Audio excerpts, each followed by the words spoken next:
Pour les besoins de l'adaptation cinématographique, certains détails ont dû être changés. Cependant, l'histoire qui suit est authentique. Et le déroulement est identique à la réalité.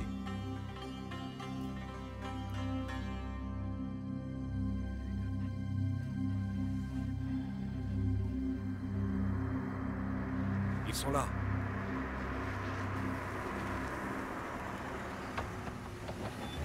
Vite, vite!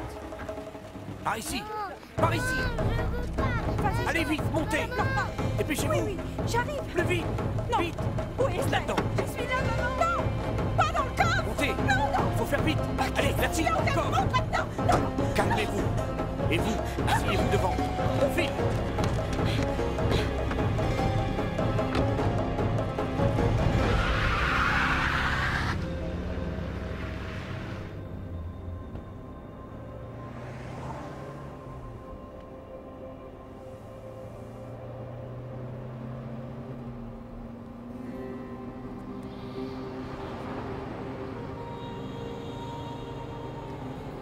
Nous avions pu rester 2 ans à Istanbul. 2 années agréables. Bien que nous sachions que ces jours heureux seraient bientôt de beaux souvenirs. Nous étions confrontés tous les jours à de nouveaux dangers. Nous avons donc pris la décision de quitter Istanbul. La Bosnie fut le premier pays où nous avons séjourné. De là, on était parti vers l'Autriche avec l'aide des passeurs. Nous espérions que le gouvernement autrichien nous accorderait l'asile. Nous avons voyagé la nuit et pris du repos le jour. Quand nous n'avions pas de moyens de locomotion, nous marchions. Et plus nous approchions de la frontière, plus le danger de nous faire arrêter se précisait pour nous.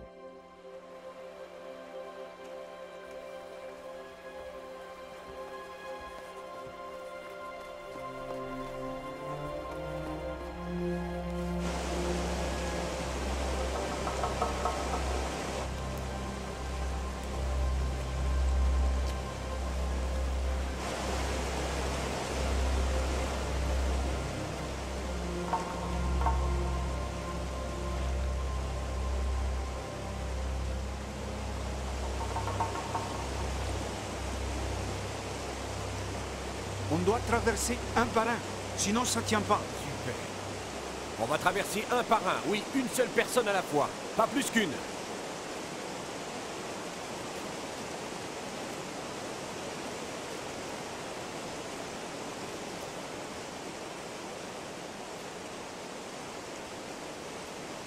Le passeur était le premier à traverser. Ensuite, ma fille Esther, suivie par Mère Docte, ma femme, ont réussi à traverser facilement. Mais je n'étais pas sûr que Joseph, mon fils, serait capable de traverser tout seul ce torrent sans mon aide. Fais attention, Joseph. Mon fils est encore petit. Je traverse avec lui. Allez-y. Viens, on y va.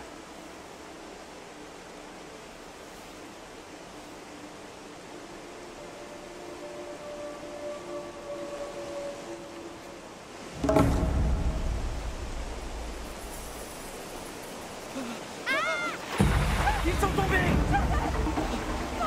Ils sont tombés à l'eau!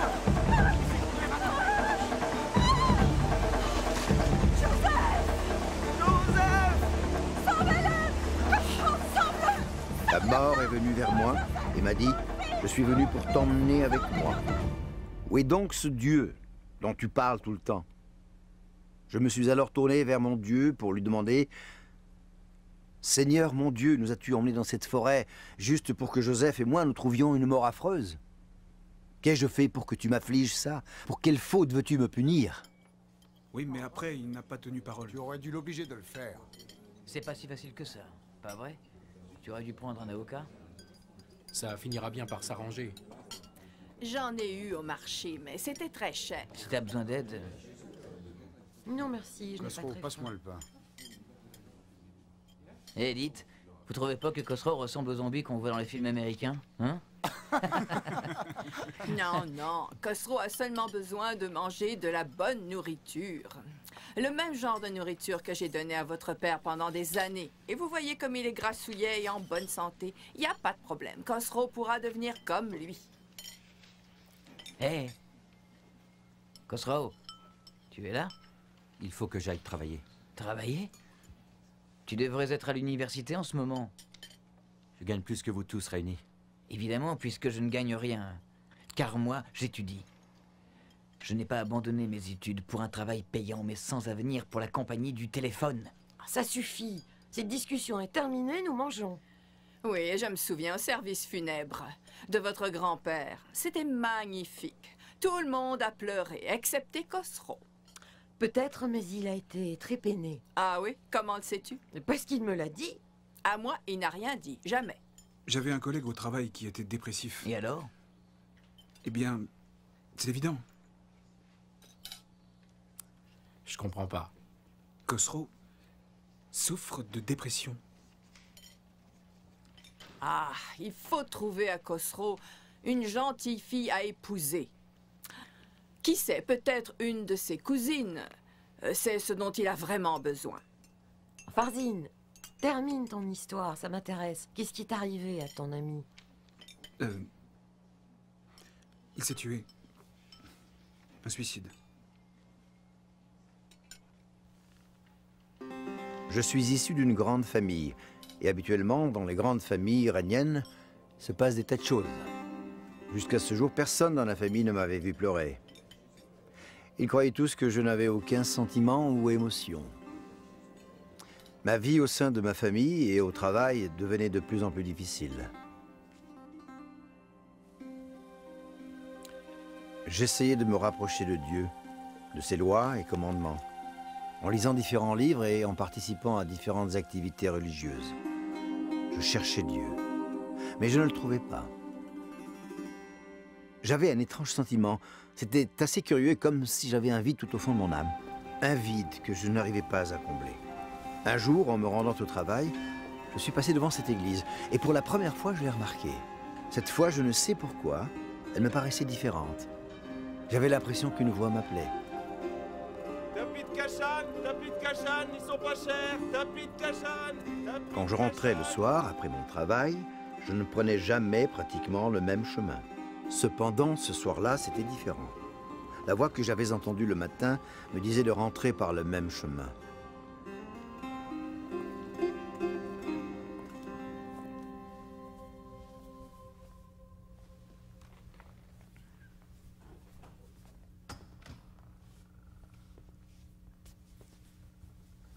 Bonjour, je voudrais voir un responsable. Qui êtes-vous? Khosrow Kodadadi. Que voulez-vous? Je suis curieux de voir comment ça se passe ici. Vous fréquentez cette église? Vous trouvez vraiment que j'ai l'air d'une chrétienne? Non, pas vraiment. J'aimerais voir un service, c'est quand? C'est le dimanche. Je viendrai sans faute, je vous remercie, madame. C'est pas sûr que dimanche le prêtre soit ici.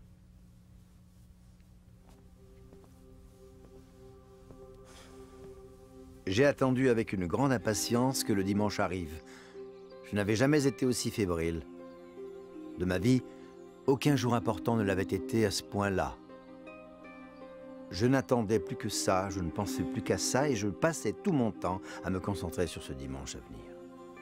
خانه شتفالت ربنونه وبرونو صورة خايمة بتالك زبابا ومار لهال السامي باين آزن مبسمن بيو.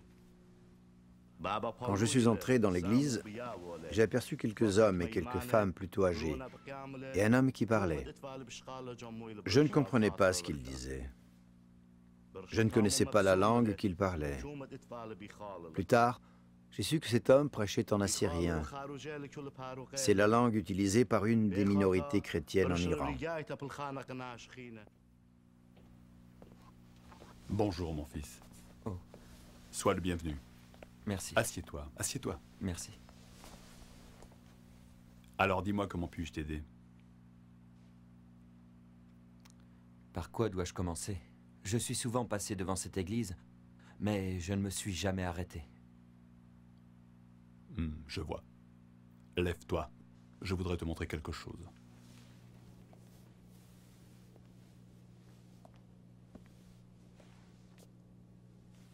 Le Nouveau Testament. Il s'agit de quoi? Ce livre que je te donne est le plus important qui soit. C'est l'histoire de Jésus-Christ traduite dans ta langue. Quand tu l'auras lu en entier, reviens me voir ici à l'église. Ne sois plus triste, tu vas découvrir la vérité. Souris. Allons-y.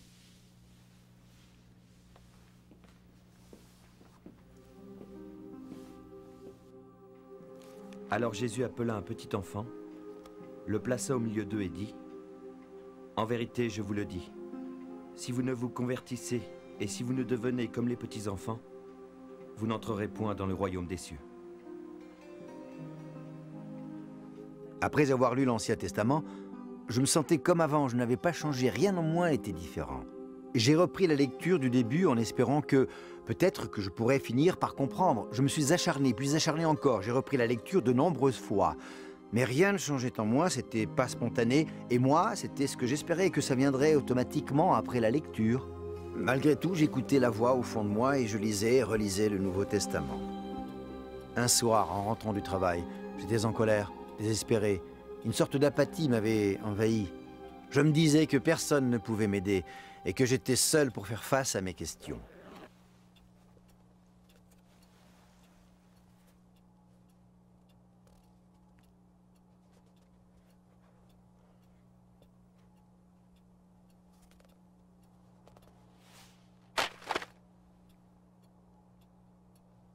Si tu existes vraiment, alors viens me parler.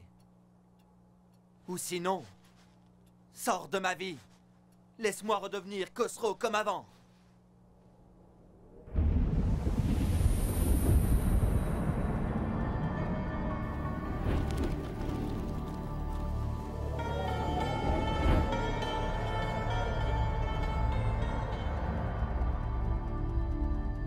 Alors donne-moi la main et je vais changer ta vie.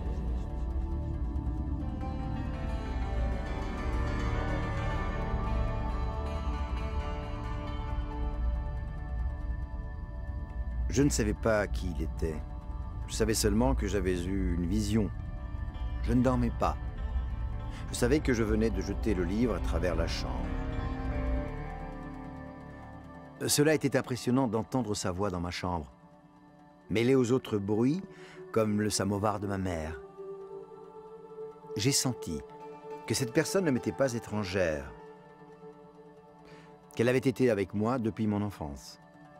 Pendant ces années difficiles de l'enfance, il avait été près de moi. Voilà pourquoi sa voix m'était aussi familière.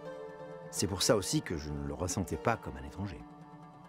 Quand il m'a dit « Donne-moi ta main », je lui ai donné la main sans hésitation. J'ai pas réfléchi un seul instant, pas un seul. Et lui, il m'a pris la main tout de suite.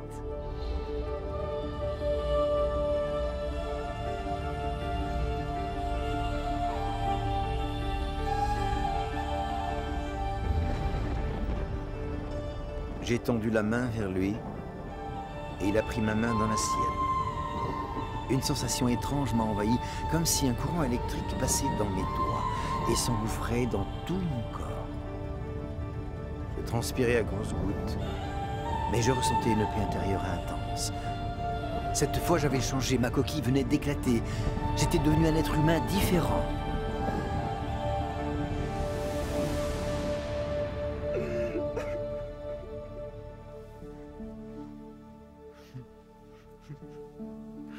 Khosrow, mais qu'est-ce que tu as? Pourquoi pleures-tu?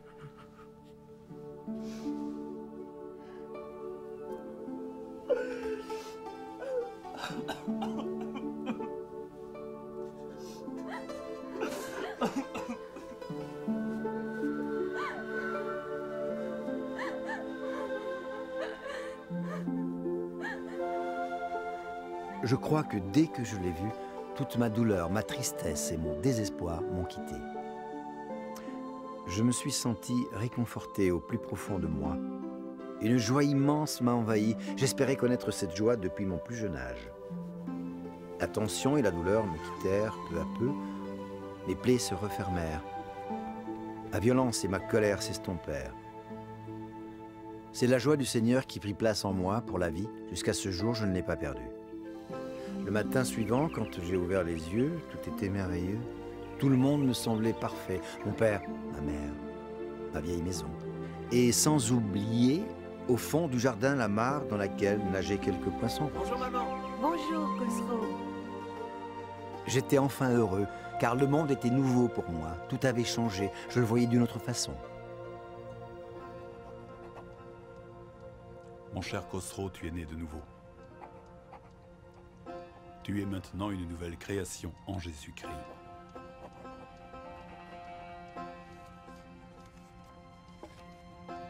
Le pasteur de cette église est jeune et dynamique. Je sais que tu l'apprécieras. Va le voir, il t'enseignera bien des choses. Quand j'ai commencé à fréquenter cette église, le pasteur a fait beaucoup d'efforts pour établir immédiatement une relation amicale. Il était très dévoué à son ministère, et même s'il savait que j'avais une éducation religieuse différente, il s'intéressait réellement à moi. Il avait vu en moi non seulement un croyant venant régulièrement à l'église, mais aussi quelqu'un capable d'assumer les tâches envoyées par Dieu. Et je réalisais que j'avais le désir de servir le Seigneur. Dieu fait chair, qui est venu sur terre pour nous sauver, toi et moi. Ah, bravo, Maria m'a fait un gâteau. Merci pour ce gâteau. Au fait, est-ce que vous saviez que Khosrow a une promotion au travail? Non, maman, non. On me l'a proposé, c'est différent. Ah, je comprends pas. Explique-moi ça. Eh bien, je n'ai pas encore pris ma décision. Et enfin, qu'est-ce que t'attends? En fait, c'est qu'il y a d'autres occupations que je préfère. Fais-moi encore un peu de thé. De quel genre? Merci. Il s'agit du travail de Dieu. Impossible de nier que Khosrow a beaucoup changé. On en est très heureux. Mais enfin, il y a des limites à tout. Nous sommes musulmans, faut pas l'oublier. Votre mère et moi avons fait votre éducation, avec seulement 2 principes. Le premier étant que vous appreniez, tous les 3, à vous aimer les uns les autres. Le second étant de vous pousser à étudier, afin que vous preniez confiance en vous et que vous preniez soin de vous-même. Aujourd'hui, mon fils Khosrow sourit, pleure. Il me regarde et me dit « Père, je suis enfin heureux, et je vous aime, maman et toi. » Je dis que si Jésus est responsable de ce changement, alors je n'ai aucune objection.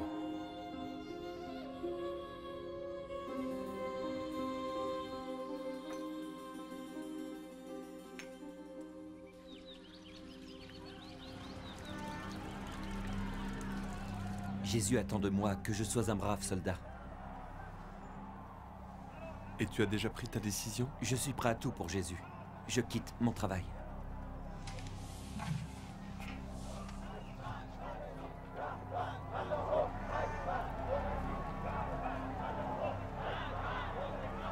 Rappelle-toi quand même ceci. L'homme qui a la sagesse de craindre le péché et de s'en écarter ne connaîtra pas la détresse de l'homme qui est rempli d'orgueil.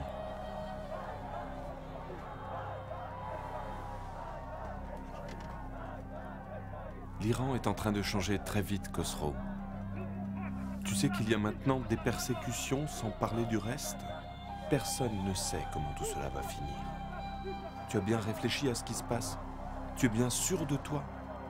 Tu veux vraiment prendre cette décision? Mais peut-être que le prix à payer sera très élevé. Élevé? Oui, ça se pourrait. Pense qu'à cause de ta foi, on te persécutera sans merci. Il te sera impossible de vivre en Iran. Tu devras fuir. Tu devras quitter ce pays. Oui, mais tout ça n'est rien. Jésus m'a donné la vie éternelle, et c'est cela qui est pour moi essentiel. Que Dieu soit loué. Prions ensemble.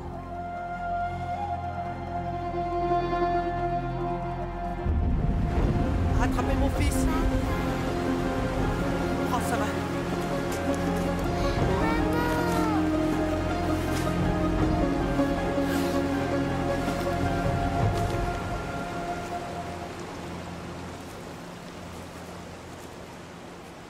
Bien, relevez-vous. Il faut se remettre en route. On peut pas rester ici. Ils doivent se reposer. Pas ici! Allez!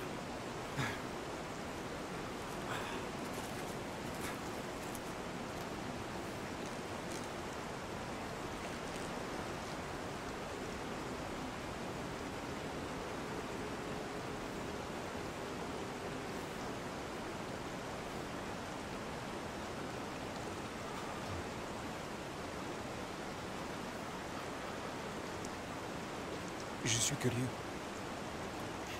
Comment avez-vous retrouvé votre fils? C'est lui qui m'a retrouvé.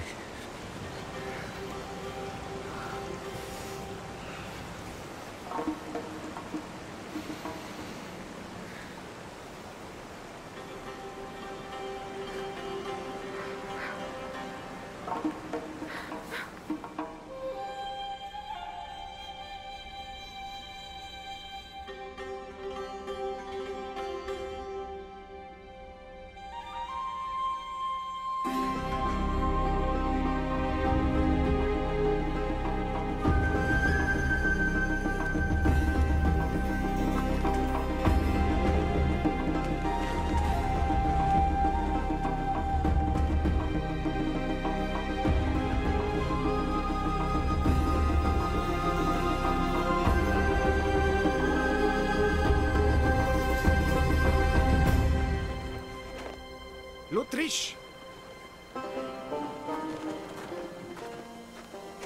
Là en bas, c'est l'Autriche. C'est là que se trouve la frontière. Elle longe la rivière, vous voyez? Pour nous, c'est fini, on ne va pas plus loin. Vous allez poursuivre tout seul, comme on a dit. Merci. Et au Merci revoir. beaucoup. Et au revoir.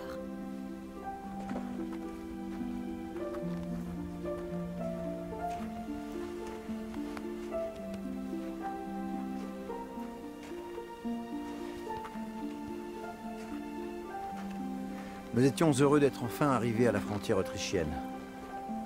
À peine avions-nous franchi la frontière que la police autrichienne nous arrêta.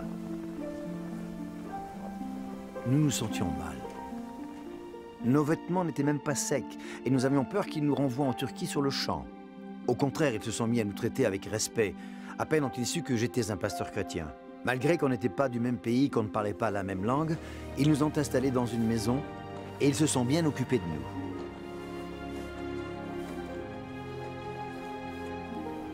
Quand Joseph et moi sommes tombés dans cette rivière, alors j'ai pensé que c'était la fin. La mort, voire Satan, avait fait un pas de danse devant nous, n'ayant aucun pouvoir de nous faire du mal. Après un séjour de 8 mois en Autriche, nous avons finalement été admis aux États-Unis avec le statut de réfugié. Nous avons donc emménagé aux États-Unis et j'ai commencé mon apostolat dans les églises iraniennes du pays. C'est un ami qui voudrait être notre meilleur ami.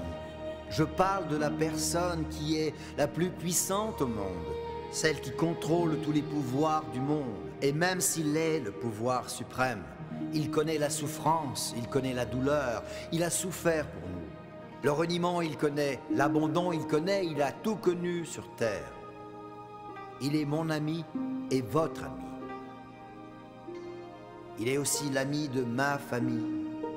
Il est l'ami de ma femme, Mère Docte, de ma fille Esther et de mon fils Joseph. Je vous parle de Jésus-Christ, le Jésus-Christ qui peut changer vos vies à tous, le Jésus-Christ qui a le pouvoir tout-puissant de changer vos vies à chacun dès aujourd'hui.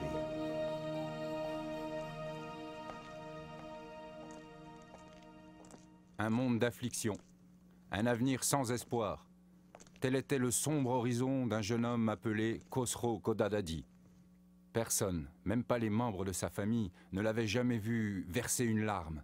Et si ce n'était que cela, personne ne l'avait jamais vu rire ou sourire. Il semblait ne ressentir aucun sentiment. Un peu comme s'il ne faisait qu'exister sans âme, comme s'il ne vivait pas vraiment. Avez-vous déjà ressenti cela? Avez-vous déjà ressenti que vous ne viviez pas intensément, que vous ne faisiez qu'exister? Avez-vous déjà ressenti un manque d'enthousiasme devant le quotidien, comme si vous attendiez que la vie passe? Mes amis, ce n'est pas de cette façon que votre vie doit se terminer. Au contraire, mes amis, il faut que votre vie vous apporte l'accomplissement et la satisfaction. Jésus-Christ est venu afin de faire le cadeau de cette vie à chacun de nous. Dans les évangiles, Dieu promet une vie bien remplie aux hommes de bonne volonté. Le jeune Khosrow, quand il a pris la décision d'ouvrir son cœur et son esprit à l'enseignement de Jésus, a pu découvrir la promesse faite par Dieu au genre humain. L'invitation de Dieu faite à Khosrow est venue sous la forme d'une main tendue vers lui. Pas n'importe quelle main, mais la main du Sauveur, la main du Christ ressuscité qui voulait donner à Khosrow un avenir rempli d'espoir. À partir du moment où Khosrow a tendu la main vers lui, sa vie a été transformée. Mes amis, c'est le même Jésus qui est entré dans la vie de Khosrow qui désire maintenant transformer la vôtre. Mais ne craignez rien, il connaît votre situation, il connaît vos conditions de vie, il comprend vos peines, vos soucis, ainsi que toutes vos préoccupations. Il n'a pas de limite de temps ou d'espace ou même de langue ou de religion. Il aime tout le monde de la même façon. Oui, il vous aime et il veut devenir votre ami pour la vie. Rappelez-vous, il veut aussi être votre sauveur pour la vie. Et vous, aujourd'hui, êtes-vous prêts à lui tendre la main? Il viendra peut-être vers vous dans une vision ou un rêve, mais ce qu'il veut, c'est rester auprès de vous, mes amis, qui que vous soyez et où que vous soyez. Si vous appelez le nom de Jésus au fond de votre cœur, avec sincérité, soyez assurés qu'il vous répondra. Peut-être vous posez-vous la question suivante. Comment fait-on pour l'appeler? Eh bien si vous désirez rencontrer ce merveilleux sauveur qui a changé la vie de Khosrow Khodadadi, j'aimerais pouvoir vous aider à le faire aujourd'hui si vous le voulez bien. De plus, je sais qu'il veut vous rencontrer depuis toujours, ne le faites plus attendre. Que ce soit sa main, que ce soit son cœur, il vous les offre en toute simplicité. Et maintenant, tous ensemble, prions. Alors répétez les mots de cette prière, après moi, du fond du cœur. Le Dieu d'amour nous écoute. Si vous venez vers lui en toute sincérité, il ne vous refusera pas son amour. Quoi que vous ayez fait ou que vous regrettiez de ne pas avoir fait, c'est sans importance car l'amour de Dieu embrasse tous et chacun. Si vous êtes déjà une personne religieuse, Dieu ne veut pas vous donner une religion. Dieu veut se donner lui-même à vous. Vous n'avez peut-être pas eu la chance de recevoir une éducation au plan religieux, ou avez-vous oublié Dieu? Ou peut-être avez-vous rejeté Dieu? Sachez pourtant que lui ne vous a pas rejeté. Il vous attend, même si vous l'oubliez, ses bras sont toujours ouverts pour vous. Il est le Dieu d'amour parfait. C'est parce qu'il vous aime d'un amour extraordinaire que tous vos péchés vous seront pardonnés. Il va soulager vos peines, amenuiser vos douleurs et vous redonner l'espoir. C'est sa présence qui vous donnera la paix et l'amour et l'espoir que vous attendez. Et maintenant, prions ensemble. Appelons-le simplement par son nom, puisque Dieu répond à ceux qui ont la ferveur. Ô mon Dieu, je te remercie de l'amour que tu me donnes. Jésus-Christ, je t'invite à prendre place dans mon cœur et dans ma vie. Je te demande de racheter mes fautes, de me redonner l'espoir et la persévérance. Je te demande une nouvelle vie remplie d'amour de Dieu et de mon prochain. Je crois en ta bonté et je te remercie de tes innombrables bienfaits. Je crois que tous les hommes et femmes qui viennent vers toi sont nés de nouveau et qu'ils vont pouvoir commencer une nouvelle vie avec un cœur pur. Je te remercie d'accepter ma requête et de me donner cette nouvelle vie. Au nom de Jésus-Christ, Amen. Chers amis, si vous avez fait cette prière avec nous, sachez que la réponse de Dieu est oui. Et à partir d'aujourd'hui, vous commencez une nouvelle vie et que votre cœur est rempli de l'amour de Dieu, de sa paix et de son espoir. À partir de maintenant, vous appartenez entièrement à Dieu et son Fils Jésus-Christ vous appartient.